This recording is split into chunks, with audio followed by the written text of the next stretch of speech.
Cyborgs, that's how Ultrahuman calls their customers. Anyone who transfers around $100 monthly to the Indian startup receives a sophisticated app and a bunch of sensors that monitor the blood sugar levels around the clock and send them to your smartphone wirelessly.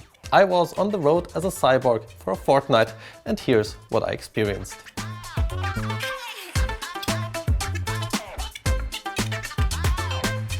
Yes, the applicator with the long needle at the bottom is scary looking. However, the visible needle here is only used to pierce your skin, as the sensor itself relies on a flexible filament with a thickness of just 0.4 millimeters. Needless to say, I did not feel any prick from the needle either when shooting the sensor or in everyday life or sports. Yes, on the first few days and especially the first night I was rather restless about getting stuck somewhere, but thankfully my worries were unfounded. A look at the app is far more interesting. After the initial pairing of the sensor via NFC, you can view the blood sugar level in milligrams per deciliter live on the smartphone screen. Even during the first meal, the app sent a push notification. Here is your first blood sugar spike. And what are you eating?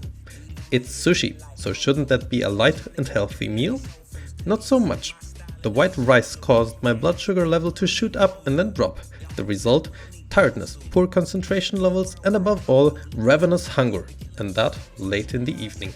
Of course, that does not come as a surprise at all, but seeing the impact of each meal in black and white is pretty impressive. And yes, all this data actually does affect you. You can smuggle the candy bar past MyFitnessPal and other similar apps and just forget about it. But nothing escapes the BGM sensor and the Ultrahuman app. Even if you don't log your meals or snacks in the app, the blood sugar spikes remain.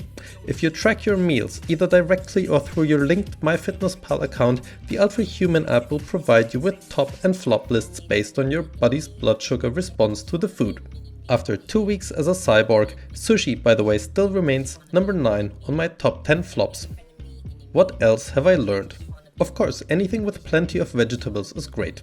The higher the glycemic index of the carbs, the gentler the rise in blood sugar levels. Eating slowly also keeps the blood sugar spikes within limits, even after a pizza, while some light exercising also helps to limit the spikes after meals that contain carbs. A pre-workout shake before exercise provides the right amount of energy, and the post-workout shake with 25 grams of sugar doesn't send the blood sugar level on a roller coaster ride either. On the other hand, jogging on an empty stomach caused my blood sugar to plummet. Needless to say, I was exhausted, even after a rather leisurely run. Incidentally, the app synchronizes the workouts via Google Fit, Apple Health, Garmin, Fitbit, Oura, Polar, Suunto and other players. Ultrahuman has also announced its own wearable, known as the Ultrahuman Ring.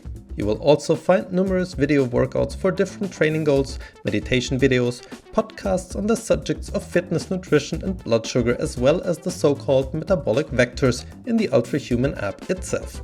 The latter is a daily rating that is presented across 3 categories: focus, longevity and athleticism.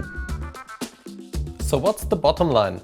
Ultrahuman is probably the most exciting and holistic fitness tracking approach that I have experienced in over 10 years of fitness trackers. After my sensor expired after just 2 weeks, I felt really blind when it came to diet and exercise. And indeed, if the effects are no longer visible in black and white, reaching for a chocolate bar becomes so much easier.